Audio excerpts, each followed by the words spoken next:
Welcome to the Bare Metal Cyber CISO Prepcast.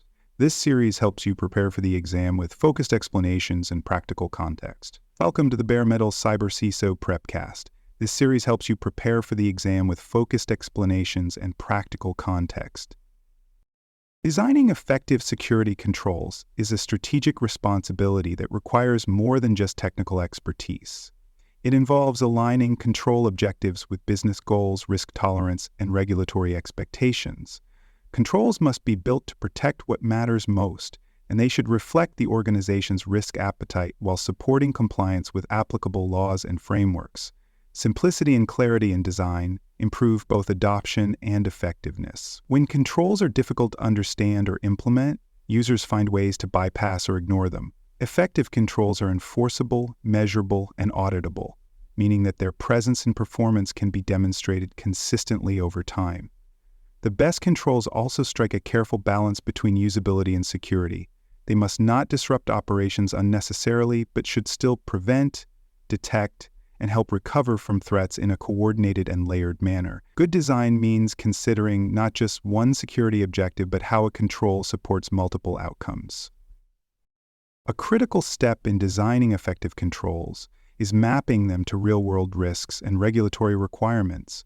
Risk assessments provide the starting point. They identify the specific threats, vulnerabilities, and impacts that must be addressed, and they help guide the decisions about what type of control is needed. For every significant risk identified, there must be a control or set of controls that directly address it. This traceability ensures that the controls are relevant and defensible. Frameworks such as ISO 27001, NIST SP 853, and the CIS controls provide baselines, but these must be tailored to the organization's context.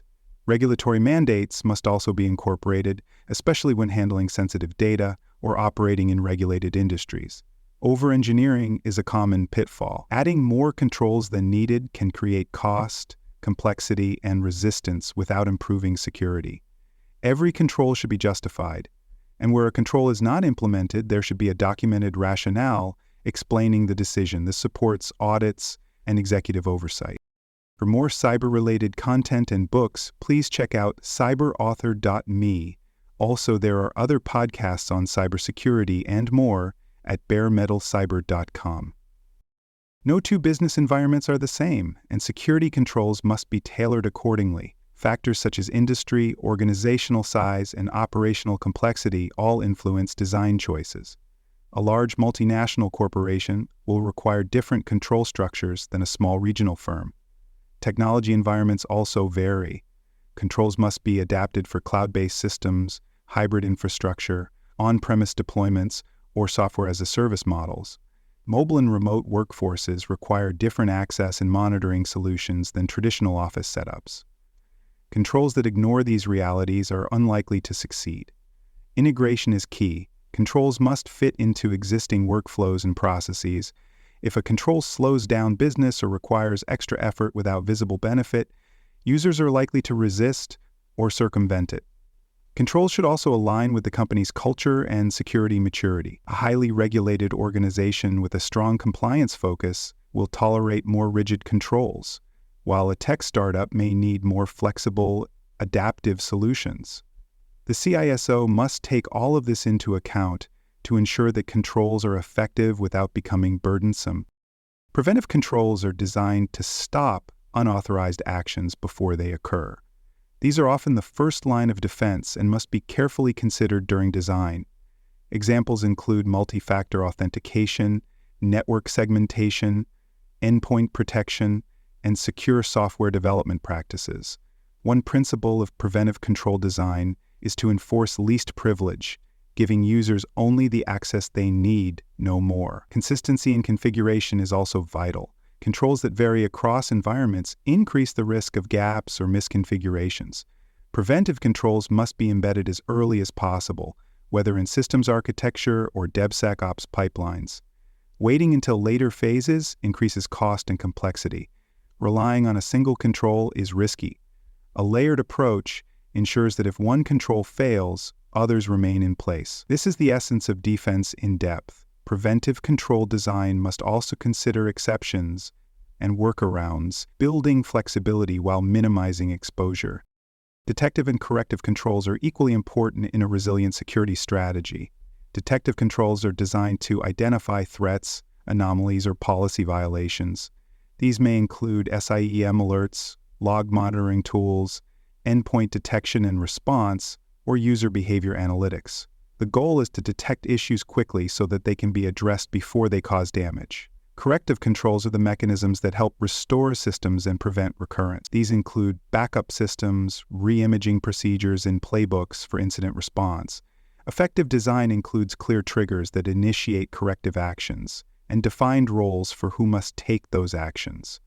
Alert thresholds must be tuned carefully. Too few alerts mean missed incidents, while too many create noise and fatigue, reducing effectiveness. Accountability is essential. Every control must have an owner who is responsible for managing it. Without defined responsibility, even the best designed controls may go unused or unmonitored. Security controls are most effective when technical and administrative elements are combined. Technical controls may include encryption, firewalls, or endpoint protection. Administrative controls include the policies, procedures, and human actions that support those technologies. For example, a policy requiring strong passwords must be supported by technical configuration in the authentication system. Automated configuration checks and system baselines ensure that these administrative requirements are enforced in practice. Training and awareness programs are also administrative controls that reinforce behavior-based security. These programs help users understand why controls exist and how to comply with them. Documentation is another administrative element. Every control must be supported by written procedures, approvals, and oversight processes. Without these, the control may function inconsistently or lack accountability. Continuous validation, both technical and procedural, is needed to maintain control effectiveness over time.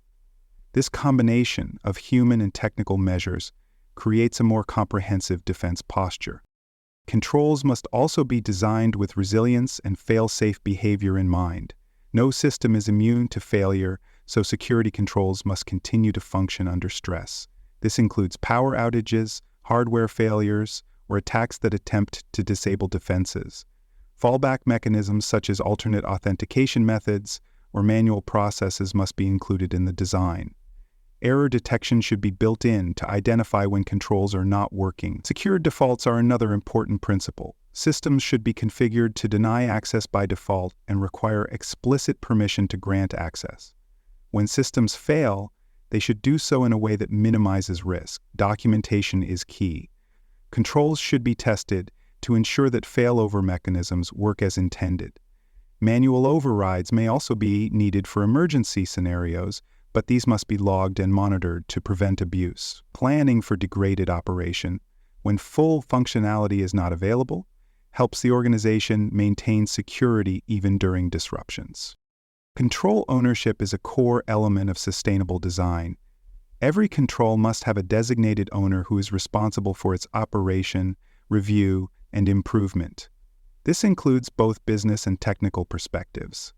A control designed for HR data, for example, may have shared ownership between the IT security team and the HR department. Responsibilities must be clearly defined. Who reviews the control? Who responds to alerts? Who decides when the control needs to change? Documentation supports accountability. Each control should have a profile that describes its purpose, scope, configuration, and performance metrics. These control matrices or registers help track status and support audits. Aligning control ownership with internal audit and regulatory expectations ensures that governance is maintained. Without clear documentation and ownership, even effective controls can fall into disrepair or become misaligned with business needs. Testing and validation are not optional. They are a requirement for effective control design. Before controls are deployed fully, they must be tested under realistic conditions. Red teaming, simulations, and adversary emulation help validate whether controls can withstand attacks. User acceptance testing ensures that controls do not create unintended business disruptions. Validation must also be included in change management processes. If a system update modifies control behavior, the impact must be evaluated and documented. All test results should be retained to support audits, risk reviews, and certification efforts. Control testing is not a one-time event. Periodic validation ensures that controls remain aligned with evolving threats, technologies, and organizational goals. A control that was effective last year may no longer provide adequate protection if circumstances have changed. The CISO exam includes several topics related to control design. Candidates must understand how to make decisions about control types, placement, and integration within the business context. Scenario questions may ask for control design decisions based on specific risks or regulatory constraints. Understanding how to map controls to compliance frameworks and how to justify those controls to leadership is essential. The exam will also test the ability to balance security effectiveness with business impact. Not all controls are appropriate in all environments, and candidates must demonstrate the ability to design controls that are both secure and practical. Terminology such as compensating controls, defense in depth, fail-safe, control owner, and risk tolerance will appear throughout the exam. Mastery of these concepts proves that the candidate is ready to lead the design and implementation of enterprise-class security controls that support strategic objectives while maintaining operational resilience. Thanks for joining us for this episode of the Bare Metal Cyber CSO Prepcast. For more episodes, tools, and study support, visit us at baremetalcyber.com.